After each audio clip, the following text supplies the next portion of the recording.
കൂടെ കൊണ്ടുപോവാന്ന് വരെയായി. അത് നമുക്ക് പറ്റില്ലല്ലോ. സാഹിബിനോട് സലാം പറഞ്ഞു. ചിലർ തന്നോട്ടോ എടുക്കാൻ. അങ്ങനെ പിന്നെ എങ്കടാ ചിന്തിക്കുമ്പോഴാ കള്ളകൃഷ്ണൻ ഒന്ന് കാണാൻ തോന്നിയത്. 2 ദിവസം ഗുരുവായൂർ കിടന്നു. പിന്നെ സായിപ്പ് തന്നത് തീർന്നു കാണും അല്ലേ? ഉവ്വ്, അതല്ലേ തന്റെ അടുത്തേക്ക് പുറപ്പെട്ടെ. ആ തള്ള ഒരുത്തി ഒറ്റയ്ക്ക് കഴിയല്ലേ? അതിന്റെ വിവരം വല്ല അറിയാറുണ്ടോ? അസുഖമൊന്നുമില്ല, ഒന്ന് പോണം.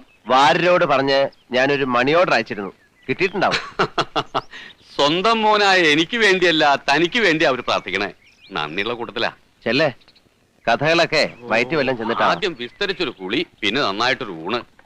ഇരിപ്പില്ലേ, കാണാതിരിക്കില്ല. ഇടയ്ക്ക് പ്രാക്ടീസ് ചെയ്യണ്ടോ താൻ? എവിടെ, എന്നെ കാണുമ്പോ മേടിച്ച് 2 തട്ട് അത്രേ ഉണ്ടാവുള്ളൂ. തുടക്കട്ട് വെക്ക, ഒന്നും മുഴുമിപ്പിക്കില്ല. അതല്ലേ പ്രകൃതം. താൻ ഈ ചുറ്റലൊക്കെ മതിയാക്കി കുറച്ചു ദിവസം സ്വസ്ഥായിട്ട് വിട്ടിരുന്ന ഞാൻ പ്രാക്ടീസ് തുടങ്ങാം. എന്താ?